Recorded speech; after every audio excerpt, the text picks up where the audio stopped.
apa yang telah disampaikan oleh Romo Kiai yang berkaitan dengan permasalahan nasab yang ini menjadi permasalahan daripada warga Nahdlatul Ulama. Terus terang saja saya sendiri termasuk pecinta habaib. Begitu sangat mengejutkannya video yang satu ini, saudaraku. Terang-terangan di hadapan Kiai Imad, ya, secara langsung menyampaikan bahwa ia pecinta habaib, ya, pecinta para habib-habib. Luar biasa, ini sangat mengejutkan. Yang lebih mengejutkan, pertanyaan yang kemudian disampaikan ini, saudaraku. Dan bagaimana jawaban Kiai Imad pada saat itu, ini perlu untuk kita saksikan, untuk kita dengarkan hingga akhir. Oke, semoga kita dapat menyaksikan video ini hingga akhir ya. Semoga saja. Oke, biar tidak panjang lebar, kita intro terlebih dahulu. Silakan.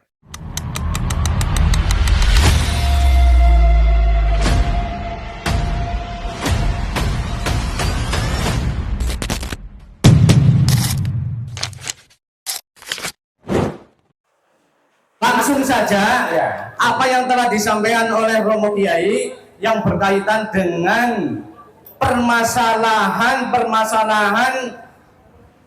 nasab yang ini menjadi permasalahan daripada warga Nahdlatul Ulama.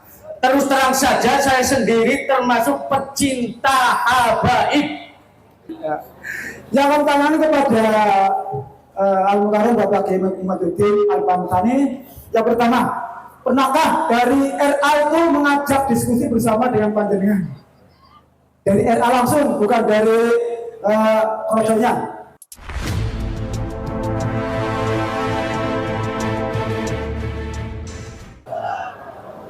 Pada yang terhormat Romo Kiai Haji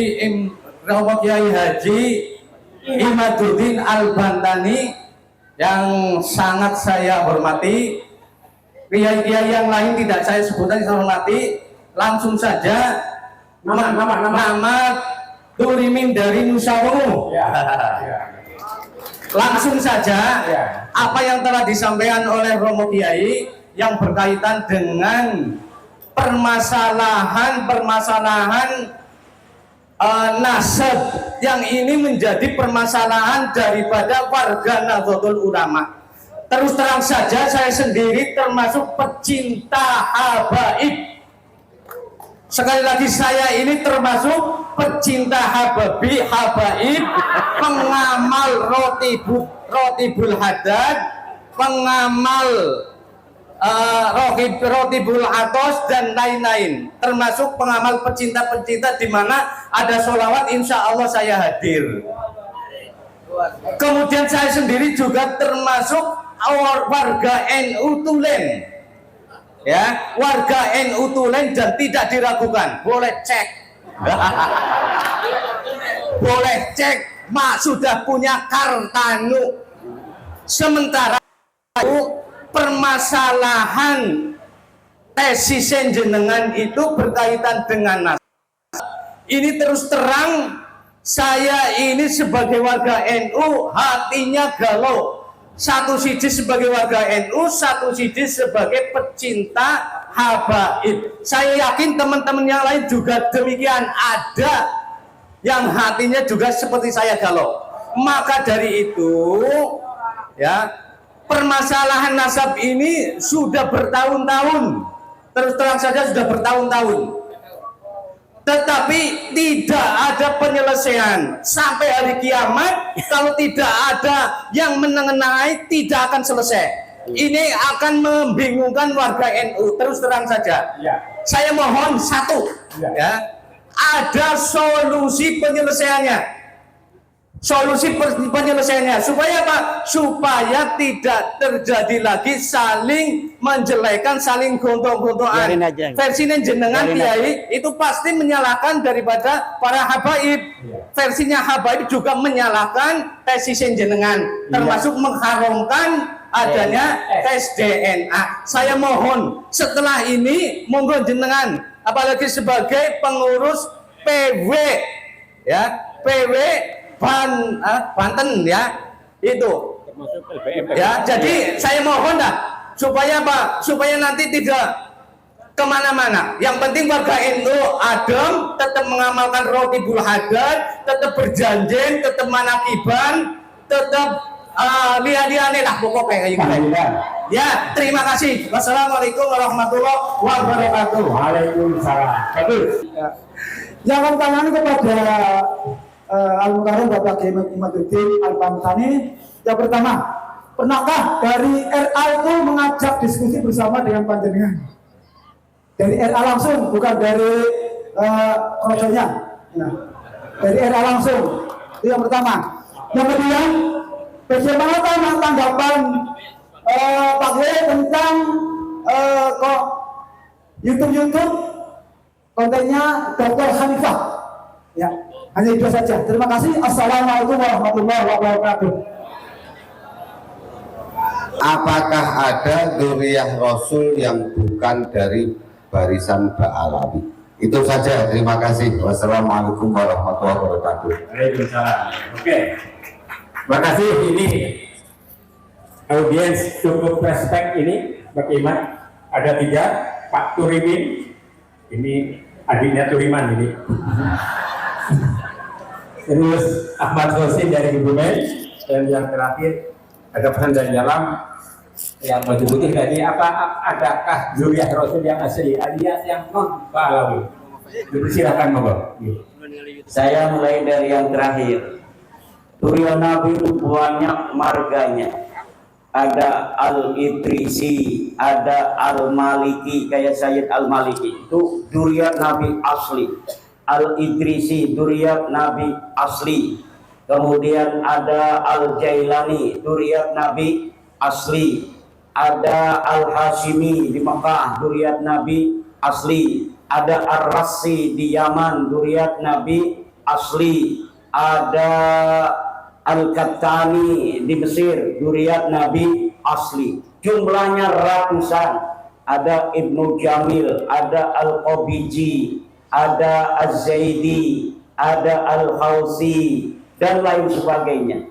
Salah satunya yang mengaku sebagai dzurriyyah Nabi itu Ba'lawi. Tetapi sayang, Ba'lawi ini terkonfirmasi palsu, bukan dzurriyyah Kanjeng Nabi Muhammad sallallahu alaihi wasallam. Kemudian Bapak Khazin Ba'lawi, jenggotnya jenggot Ba'lawi. Pertama, apakah pernah ada Rabita Alawiyah mengajak saya untuk berdiskusi? Tidak ada. Yang ada saya ngirim surat kepada Taufik Segaf untuk diskusi, tapi dia tidak mau.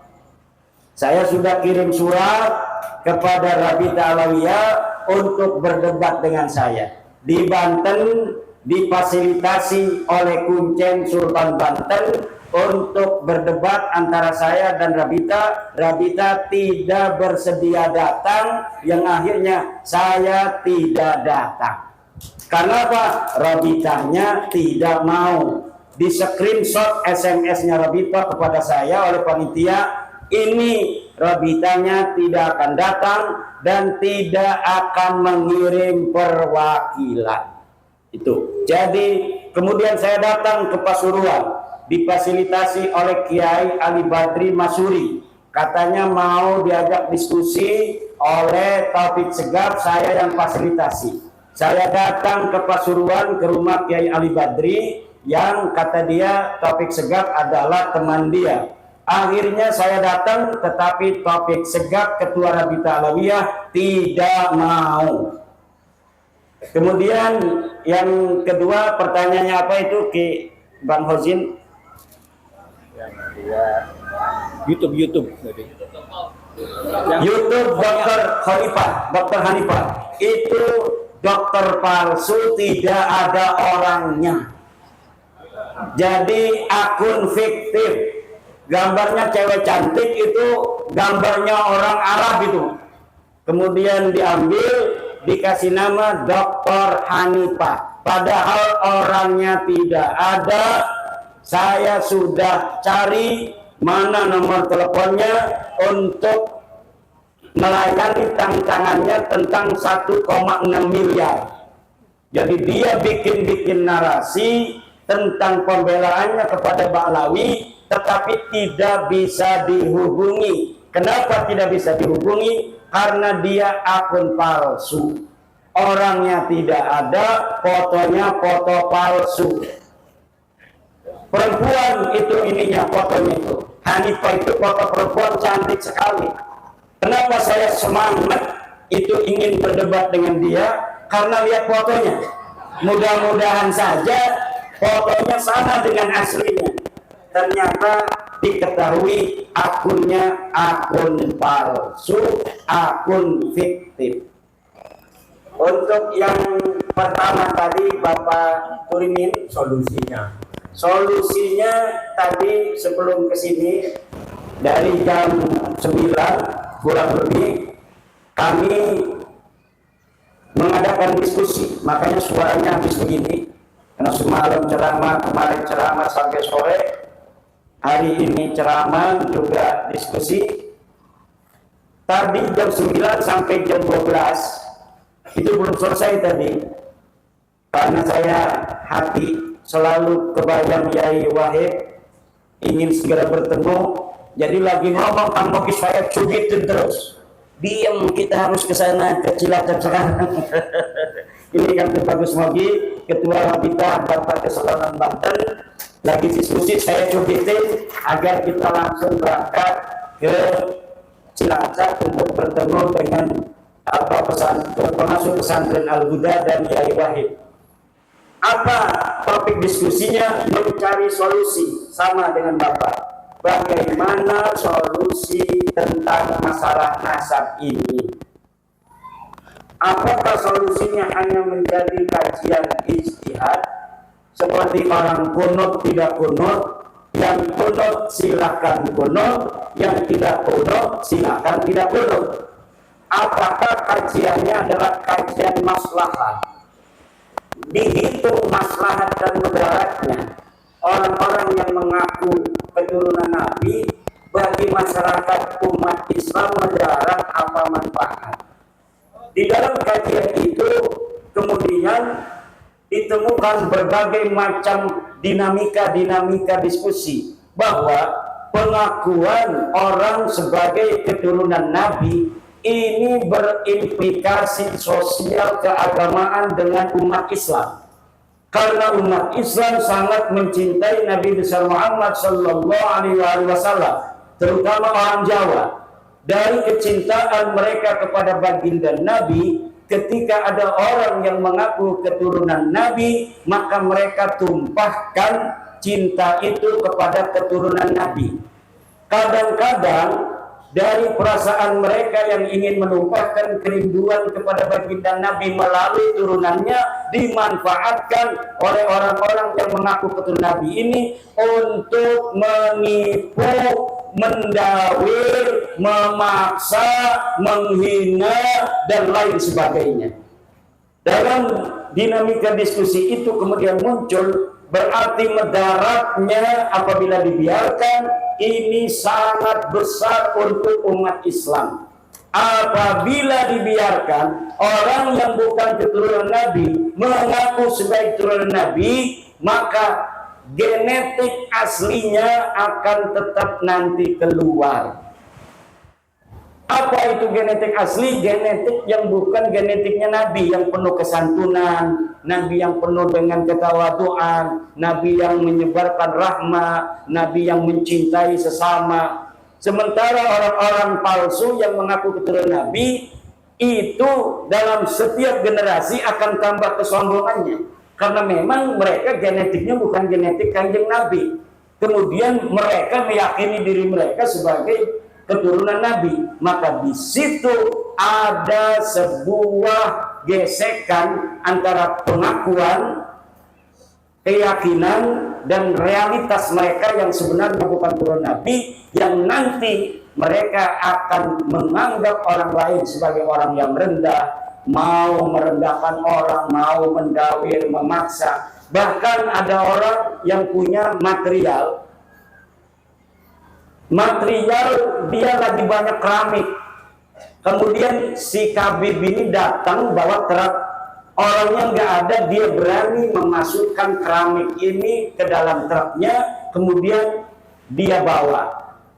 Istrinya menangis, ini turunan Nabi, Habib ini Habib, turunan Nabi kualat sila ngelarang kita menjual keramik.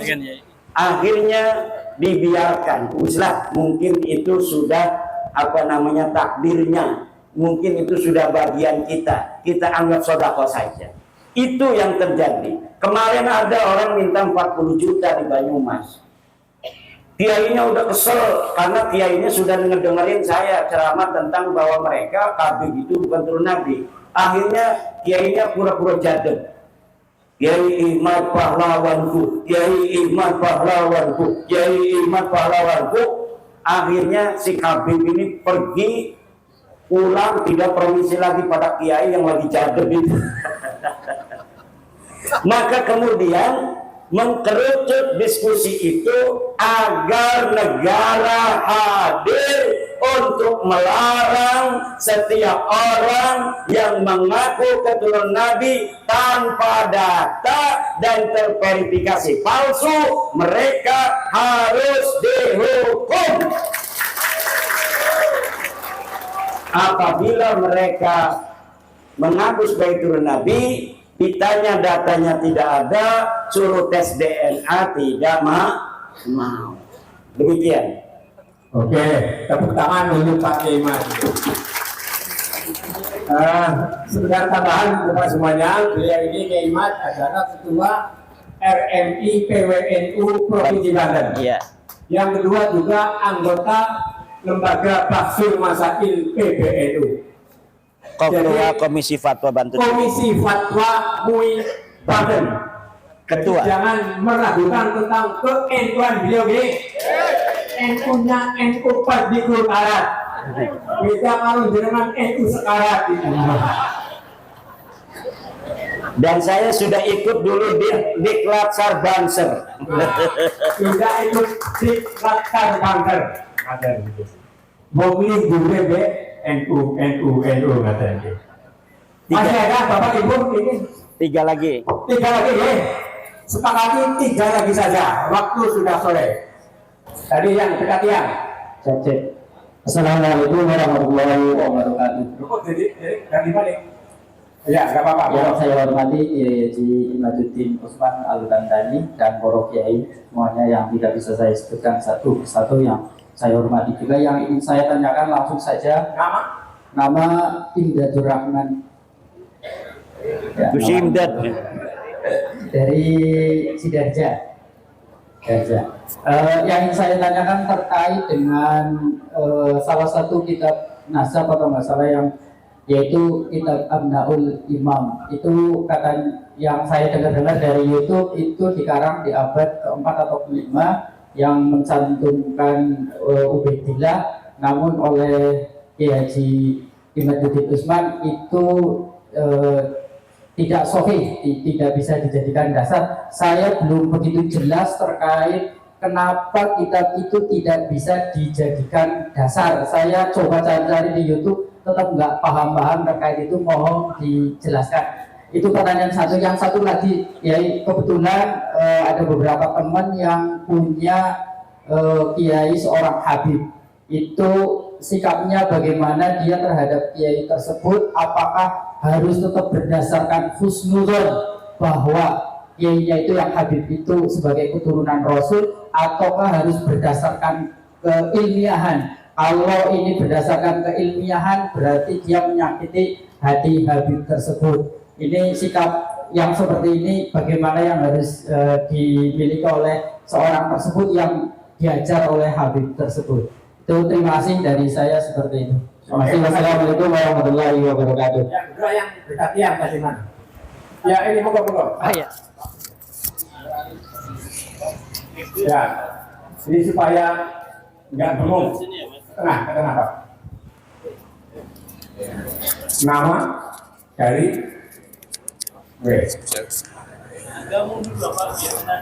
Oh ya siap. Celananya melorot. Assalamualaikum warahmatullahi wabarakatuh. Waalaikumsalam. Dumateng Kiai Imaduddin yang saya hormati dan saya banggakan, kepada para kiai sekalian yang saya banggakan pula dan saya hormati. Perkenalkan, nama saya Indro Rosadi dari Cilacap, dulu mantan ketua IPNU, pernah juga jadi banser. Alhamdulillah sekarang karena kesibukan jadi kurang mengikuti kegiatan banser. Mungkin langsung kepada inti permasalahan yang mungkin berkembang di masyarakat. Sebetulnya kami secara pribadi juga agak penasaran dengan saya Pak Kiai. Yang menjadi pertanyaan adalah bagaimana Kiai Imaduddin itu melakukan tesisnya, karena berseliweran kabar hanya by Google. Nah, ini sebagai pengalaman atau pemahaman kita semua jamaah Nahdliyin di seluruh Kabupaten Cilacap pada umumnya, kami ingin mendengarkan penjelasan yang detail. Kiai Imad ini sebetulnya kok sampai dengan kesimpulan bisa mengambil kesimpulan bahwa klan Ba'alawi itu adalah bukan turunan Rasulullah SAW. Kami kepingin tahu cara melakukannya, apakah berkunjung sampai dengan kiamat dan seterusnya, mengambilnya itu urutannya bagaimana. Mungkin itu saja yang menjadi keinginan tahu kami, biar supaya kabar ini bisa terpatahkan juga. Jadi tidak hanya, karena mungkin di YouTube ada kalimat-kalimat bahwa wah itu Kiai Imad ngambilnya dari searching di Google, seperti saya nyari apa-apa informasi di Google itu serba ada. Nah itu yang dicurigai oleh beberapa banyak orang. Mungkin itu saja pertanyaan saya. Mohon maaf apabila ada kesalahan. Assalamualaikum warahmatullahi wabarakatuh. Yang baju hijau sebelah kiri, ya, monggo. Ke tengah Pak. Pak pinggir ya. Oke. Nama?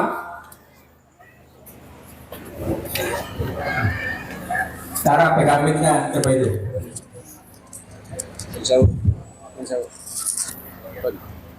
Assalamualaikum warahmatullahi wabarakatuh. Para kiai yang saya hormati, saya bernama Warsito dari Jati, Kecamatan Binangun. Yang pertama, ini saya mendapat WA dari saudara saya dari Lampung, Bapak Kiai Mustafa Busarbuni. Mungkin jenenganipun sampun kenal ya. Niki titip salam buat Kiai Romo Kiai Imaduddin Usman. Yang pertama, pertanyaan saya ini dari keturunan yang namanya Ubaidillah. Itu Ubaidillah kan dari abad keempat, itu baru ada, belum ada namanya.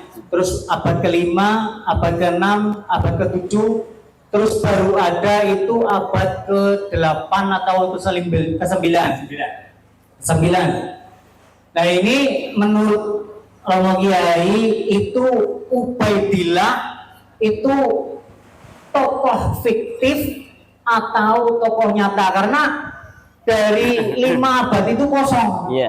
Nah kalau di logika kosong kok jadi ada, padahal 500 tahun setelah nama Ubaidillah itu tidak ada menjadi salah satu dari keturunan Ahmad al-Muhajir itu.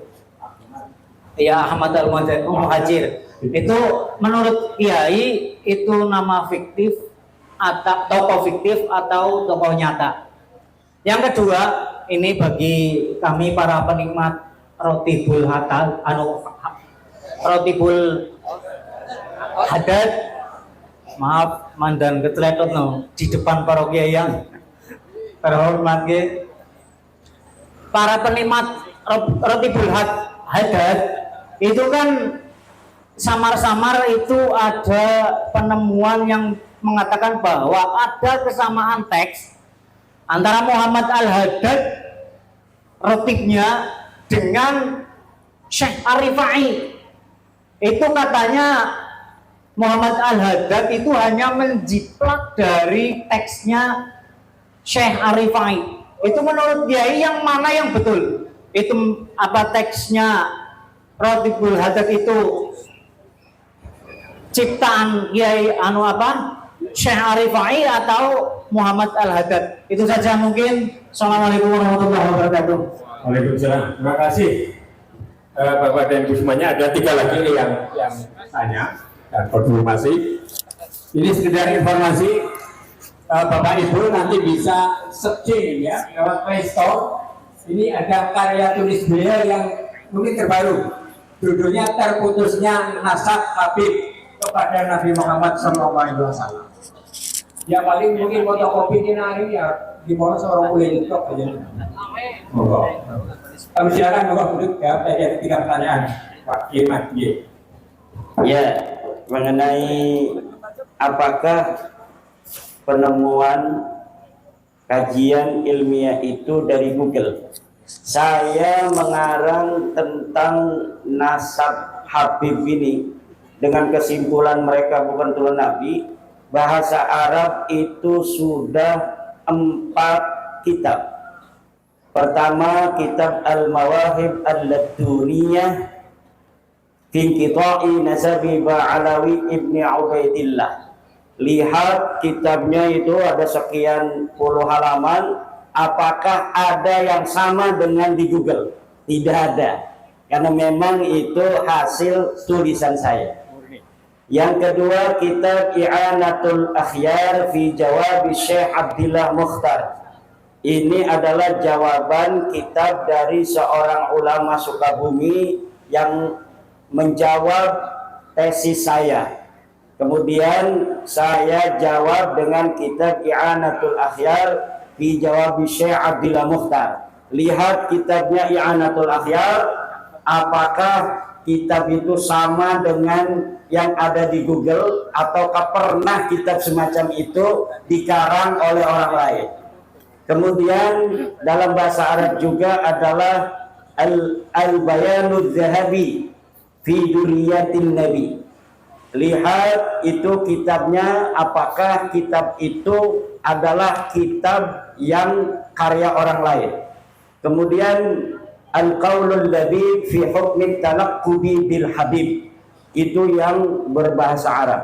Semuanya bisa di-download di maktaban.nur.com di Uni Emirat dan arsip.org. Itu semuanya bisa dilihat, semuanya bisa diteliti. Kemudian di dalam bahasa Indonesia, pertama saya mengarang menakar kesahihan nasab Habib di Indonesia. Coba baca dari awal sampai akhir, apakah ada kesamaan di situ dengan karangan orang lain. Kemudian yang kedua adalah terputusnya nasab Habib di Indonesia. Ini yang kedua. Ini ada juga di internet, bisa dilihat, bisa di-download, atau beli kitabnya di Shopee, itu sudah banyak yang nyetak. Kemudian yang ketiga adalah metodologi ilmu nasab. Ilmu nasab, metodologi ilmu nasab. Itu yang berbahasa Indonesia. Terakhir, saya mengarang buku membongkar skandal ilmiah sejarah dan nasab Ba'alwi. Itu di dalamnya dibongkar bagaimana skandal Ba'alwi dalam memalsukan manuskrip-manuskrip. Bagaimana kitab para ulama yang manuskripnya ditemukan kemudian disisipi dengan keterangan-keterangan tentang Ba'alwi, padahal di manuskripnya tidak ada. Itu silakan lihat, membongkar skandal ilmiah nasab dan sejarah Ba'alwi. Kemudian saya juga membuat kronik perjalanan ilmiah Imaduddin Usman. Itu bisa dibeli di Shopee, bisa dibeli juga di koperasi pondok pesantren saya, sebanyak 400 halaman. Kemudian di Jogja juga ada yang menerbitkan buku saya dengan disatukan. Kita buku menakar kesahihan nasab Habib, kemudian buku terputusnya nasab Habib, kemudian buku metodologi ilmu nasab, kemudian dua kitab berbahasa Arab. Itu disatukan dalam buku namanya Benarkah Habib Keturunan Nabi, atau Habib Keturunan Nabi Benarkah Tanda Tanya. Lihat di dalamnya dengan seksama apakah karya saya itu hanya menjiplak karya orang lain, ataukah betul itu hasil kajian ilmiah. Kalau itu hanya dibilang dari Google, maka tidak akan bisa menjawab pertanyaan dari orang lain, dan tentunya Rabita Alawiyah akan mudah mematahkan. Tapi sudah 2 tahun tesis saya itu dipublikasikan, Rabita Alawiyah tidak bisa menjawab. Kenapa Rabita tidak bisa menjawab? Saya mengatakan mereka tidak mungkin bisa menjawab. Kenapa tidak mungkin bisa menjawab? Karena saya sudah mengetahui seyakin-yakinnya di abad 9 inilah mereka mulai memalsukan nasab mereka. Orang yang ada di abad keempat, silsilahnya itu diurut sedemikian rupa, ditambah nama-nama sesuai dengan keinginan mereka, sampai nyambung kepada turunan Nabi yang asli, namanya Ahmad bin Isa. Maka karena saya mengetahui mereka baru menciptakan nasab ini dari abad 9, tidak akan mungkin dapat ditemukan sebuah kitab di abad ke-5, ke-6, ke-7, ke-8 yang menyatakan mereka turun Nabi. Itu impossible. Kenapa impossible? Karena algoritma di abad 9, banyak kitab-kitab yang ada di abad 9, saya pelajari, saya teliti. Di situ terbongkar kebohongan-kebohongannya. Pertamanya, mereka itu bukan mengaku Ahmad bin Isa. Mereka mengakunya adalah Ubaid bin Aon bin Ubaid bin Isa bin Alwi bin Muhammad bin Aon bin Hinham bin Aon bin Musa al-Khadim. Itu awalnya mereka mengakunya begitu. Kemudian karena di dalam kitab nasab Musa al-Khadim tidak punya anak Aon, mereka rupanya melihat. Akhirnya mereka pindah jalur. Nah, dari pindah jalur inilah diketahui pindah jalur ini pun mereka sebenarnya hanya mencangkok. Jadi awalnya mencangkok dari Bani Ahdal, mereka bukan Bani Ahdal. Mereka mencangkok Bani Ahdal, kemudian ketika Bani Ahdal mentok, mereka pindah ke jalur Ahmad bin Isa. Di Ahmad bin Isa juga mentok, akhirnya sekarang mereka tidak bisa jawab. Tidak akan mungkin ditemukan di ujung dunia manapun sebuah kitab yang menerangkan Ubaid ini keturunan Nabi. Tidak akan mungkin.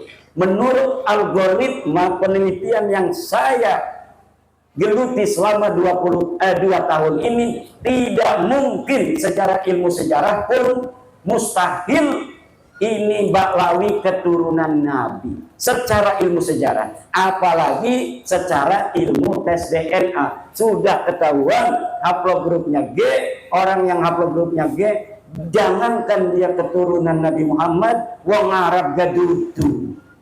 Itu. Kemudian mengenai bagaimana itu prosesnya? Ya prosesnya itu tadi. Yang pertama adalah menggunakan metodologi historis. Heuristik itu mengumpulkan seluruh kitab yang kira-kira berkaitan dengan nama-nama yang itu terkait dalam silsilah yang ada, yaitu keluarga Ahmad bin Isa. Setiap kitab nasab yang membahas Ahmad bin Isa kita jadikan sebagai sebuah referensi. Dalam referensi itu selama 550 tahun tidak ada sama sekali yang menyatakan Ahmad bin Isa ini mempunyai anak bernama Ubaid. Itu untuk Bapak. Kemudian Kitab Abnaul Imam. Kitab Abnaul Imam itu kitab yang dicetak oleh Yusuf Jamalul Lail yang baru 2 tahun meninggal. Kitab itu diatribusikan pada abad ke-5. Karya Ibnu Toba. Sebenarnya dia kitab abad kedua.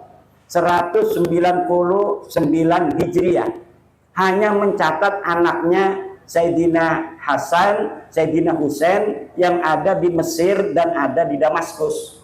Hanya mencatat anak-anaknya saja. Judulnya pun Abnaul Imam fi Misra wasyam Al-Hasan wal Husain. Tahun 199 Hijriah ini Ubaid belum ada. Ubaidillah ini belum, karena dia wafat 383. Kitabnya dikarang 199 Hijriah. Tapi kemudian manuskrip ini ditambah-tambahi. Manuskrip yang menyatakan anak Sayyidina Hasan Sayyidina Husain ditulis Sayyidina Husain anaknya ini, anaknya ini, anaknya ini sampai ke Ubaidillah. Makanya itu yang ngerti dunia sejarah kayak Rumel Abbas tidak pernah menjadikan kitab Abnaul Imam sebagai dalil kepada saya. Dari mana saya mengetahuinya? Dari mukaddimahnya.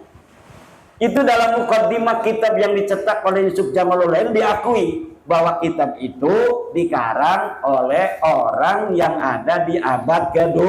Kemudian dia mengadakan tambahan-tambahan.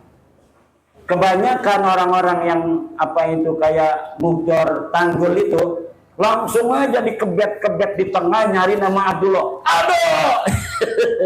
Tidak baca mukaddimahnya. Di mukaddimahnya dikatakan itu tambahan-tambahan. Antara yang asli matanya dengan tambahannya syarah tidak dibedakan.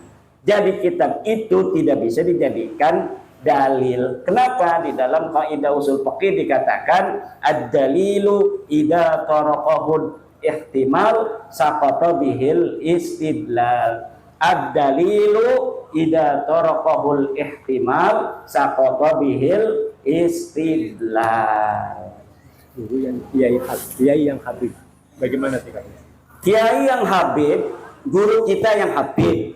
Ya kita harus hormati dia ketika dia dinisbatkan kepada ilmu. Kita menghormatinya karena dia guru kita. Tapi kalau kita di dalam hatinya menghormatinya karena dia adalah keturunan Nabi, haram, dosa besar. Kenapa? Hukumnya dosa besar. Kita mengakui orang yang bukan turunan Nabi sebagai turunan Nabi. Dosa hukumnya. Kalau kita mau menghormati dia sebagai guru, itu menghormati dia sebagai guru kita itu lebih utama daripada menghormati orang karena nasabnya. Kenapa? Li'anna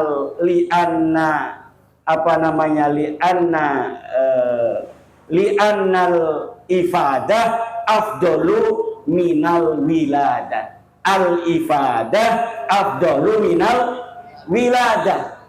Orang tua yang mendidik kita, tidak melahirkan kita, itu lebih utama karena ilmunya daripada orang tua yang melahirkan kita di sisi Allah Subhanahu wa ta'ala. Nasab itu kalah mutlakon dengan ilmu. Kenapa? Ini yang sesuai dengan Al-Quran, ini yang sesuai dengan Al-Hadis, la fadla li arabiyyin ala ajamiyyin. Terus apa lagi? Yang ini fiktif atau ini? Ya, nama-nama Ubaid itu sama sekali tidak ada. Dia diadakan hanya untuk supaya nyambung aja. Di abad 9 itu dari Ali As-Sakran ada 14 nama sampai Ubaidillah. Itu yang fiktif sekitar 9 nama. Karena dari Ali As-Sakran, bapaknya masa nggak tahu bapaknya dia. Kalau bapaknya kan kenal, kakeknya juga kenal. Kita husnudzon 5 keturunan itu dia kenal. Karena orang kampung pun masih banyak yang hafal 5 keturunan. Orang biasa itu kadang masih hafal 5 keturunan. Dia hafal bapaknya, dia hafal kakeknya, dia hafal buyutnya, dia hafal jangganya. Maka saya husnudzon kepada 5 orang. Dari mulai Ali As-Sakran, punya ayah namanya Abu Bakar, punya ayah namanya Abdurrahman, punya ayah namanya Muhammad Maula Dawilah, punya ayah namanya Ali Swabidarak. Ini sahih. Selainnya itu sampai Ubaidillah semuanya fiktif. Kenapa? Kesejarahannya tidak pernah ada yang mencatat, baik sebagai turunan Nabi maupun sebagai ulama. Jadi sebagai ulama saja nggak ada yang nyatat. Jadi mereka hari ini mengatakan bahwa leluhurnya adalah mujtahid, ulama besar, waliullah, kutub, aqab, Mi'raj 70, itu tidak terverifikasi oleh kitab-kitab sejarah. Yang kedua, sampaikan salam kepada Kiai Mustafa Pusar Bumi Lampung. Itu teman saya waktu mondok di Kiai Hasuri bin Tahir, menantu dari Kiai Thohir Pelamunan. Jadi Kiai Thohir Pelamunan itu pondok pesantren salah satu yang tertua di Banten, punya menantu Kiai Haji Tubagus Hasuri bin Tahir. Saya mondok di situ 4 tahun, ketemu dengan Kiai Mustafa Pusar Bumi dari Lampung. Kiai yang lain ada yang nanya, kemana aja katanya sanadnya. Pertama saya kepada Kiai Haji Sanwani, pondok pesantren Ashabul Maimanah, murid daripada Abah Yai Sidik Cengkudu yang mondok kepada Syekh Nawawi At-Tanara Al-Bantani. Itu As-Sanadul Alid. Saya ke Yai Sanwani, ke Abu Yasidik, langsung kepada Syekh Nawawi At-Tanara Al-Bantani, hanya 4 orang saja. Gitu. Kemudian saya juga mondok kepada Syekh siapa namanya, Syekh Sanja bin Kasmin. Ini khusus kitab Alfiyah Ibnu Malik. Kemudian saya mondok kepada Syekh Mufti bin Asnawi. Ini masih saudara dari keluarga saya, sama-sama dari Syekh Ciliwulung. Pondoknya pun namanya Pondok Pesantren Darul Hikmah Syekh Ciliwulung. Beliau mengarang kitab Amsilatul I'rab. Kemudian juga kepada Abu Yadim Yati, saya tidak mukim tapi saya ngaji Qudul Juman setiap malam Selasa kepada Abu Yadim Yati, yang beliau adalah ayah daripada Abu Ya Muhtadi Dimyati yang sekarang masih hidup. Kemudian kepada Abah Bustami saya mengaji Fathul kitab Tafsir Munir Marah Labid.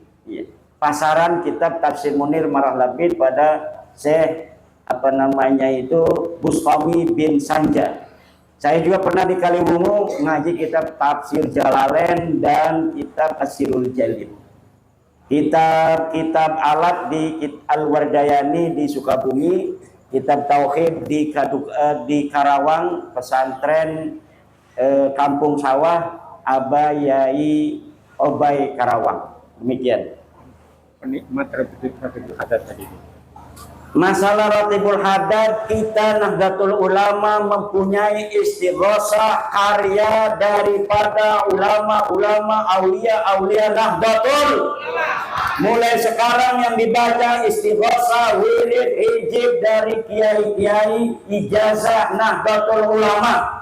Jangan menggunakan lagi selain wiridan thariqah dari kiai-kiai kita di Nahdlatul Ulama. Apabila ijazah ini dari kiai-kiai Nahdlatul Ulama, ambil, amalkan. Kalau bukan dari kiai Nahdlatul Ulama, abaikan, tidak akan berkah.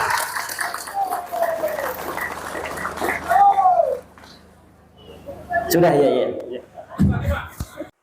Saya pikir video yang baru saja kita saksikan ini merupakan salah satu video yang cukup menyala, ya, atau bahkan mungkin ini merupakan salah satu video yang sangat-sangat menyala, ya, begitu sangat mengejutkan, ya, terkait apa yang kemudian kita simak pada kesempatan kali ini, saudaraku. Beliau Kiai Imad, ya, Kiai Imaduddin Usman Al-Bantani, beliau mendengarkan secara langsung, ya, sebuah pertanyaan dari sosok, ya, yang mengaku dirinya adalah pecinta habaib, ya. Ya, Anda tentu paham lah, ya, artinya ya bahwa beliau sama dengan muhibin, ya. Kalau pecinta habaib kan ya muhibin. Ini luar biasa, saudaraku, ya, merupakan sebuah momen yang begitu sangat luar biasa. Jadi saya putarkan biar teman-teman sekalian yang masih belum tahu ini biar tahu lah, ya. Anda bisa dengarkan itu dengan baik, ya. Anda bisa saksikan, ya, video yang ya memang lumayan lama, ya, durasinya. Namun saya pikir ini penting, ya, untuk saya tampilkan biar teman-teman sekalian pada tahu, biar teman-teman sekalian juga menyaksikan ya, ketika momen itu ada seorang yang mengaku dirinya pecinta habaib ya, yang terang-terangan menyampaikan hal yang begitu sangat mengejutkan ya, di kesempatan itu ya. Dan bagaimana Kiai Imad di situ luar biasa sekali ya, luar biasa sekali, cukup cerdas di dalam memberikan sebuah jawaban ya, menyampaikan sebuah hal luar biasa tegas.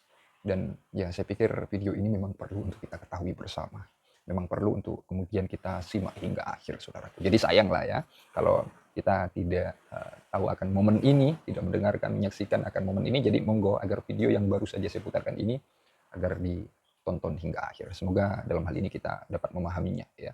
Semoga kita tidak gagal paham lah terkait apa yang kemudian beliau kemukakan. Semoga kita dapat memahami. Ya, itu saja sih dari saya, Al-Fakir atau Official ya. Apabila ada kekeliruan dari Al-Fakir atau Official ya, baik dari kata, ungkapan, pemahaman atau hal apalah itu yang telah saya sampaikan di sini. Jika ada kekeliruan dari saya, saudaraku ya, saya Al-Fakir atau Official, mohon maaf sebesar-besarnya. Salam hormat dari saya atau Official. Akhirul qaul, ihdinas siratal mustaqim. Wassalamualaikum warahmatullahi wabarakatuh.